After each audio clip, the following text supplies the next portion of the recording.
Okay, finally got to see the Expendables.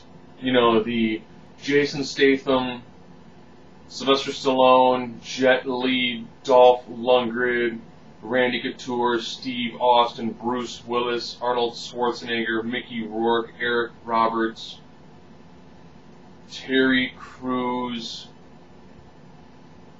Don't think that's right. If I did, sorry, there's a lot of named people in this movie. So, the plot. Haven't figured out if I've seen any of the trailers. Stallone and his group of Expendables get hired to go to a small island and essentially help overthrow the evil dictator as well as their drug trade. And of course, like most of these movies, the people they're hiring are more than likely CIA who can't take care of somebody who works for another agency within the United States. So of course the person behind this works for the FBI. I'm not spoiling anything. If you've actually seen any of the trailers at all, and if you've seen any of these movies before, there's always rife with double crosses. So, saw with my wife, lots of action. Do you digitize blood in some scenes, which is kind of bad, but you see a guy shoot a gun that just like blows people into pieces. Great stuff, great stuff.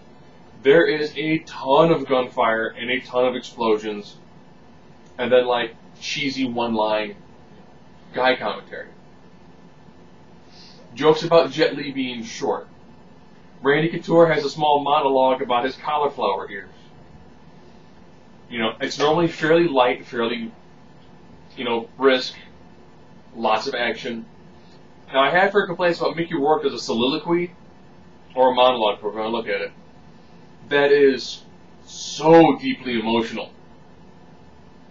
It sets the pace for, like, the second half of the movie, but it comes out so out of left field, and it's written with such just depth to it that it kind of makes you go, well, up this point there was, like, happy, haha sort of jokes, and it was kind of light, kind of, fluffy, kind of airy for, so then you have a bunch of beefy guys kind of doing cheesy one-liners, and then Mickey Rourke has this, like, 3-minute long speech that is almost Shakespearean in nature. Yes, Stallone with something that's Shakespearean in nature. Sets the tail for the second half of the movie. And, wow, good job on the fight sequences, I'm going to throw in one small spoiler. Austin's a bad guy. So you can see Austin fight Stallone, and it's done well. You can see Austin fight Couture, and it's done fairly well. Everybody gets an opportunity to really put on a decent fight sequence. Dolph Lundgren gets a nice fight sequence, Jet Li gets a couple of nice ones. I wish Statham would have gotten a pretty good one-on-one. He doesn't. Him and Jet Li fight a guy, and it's good, and it's vicious. Some of the things they do, you also watch it again in slower motion to see everything that they're doing, because you'll see somebody like, you'd be like, punch, well, counter, and then you're like, I think he just broke his arm. It's hard to tell. Now he broke his neck and he's dead. It's just, but it's done well. So you do have lots of those cheesy, oh man, it's like 4,000 against the 5 of us. What are we going to do?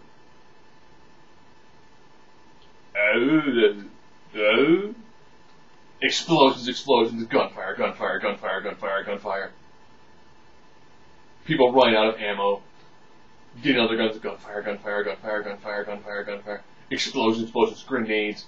I don't know how they packed as much C4 charges and explosives as they did in bullets for this ending sequence.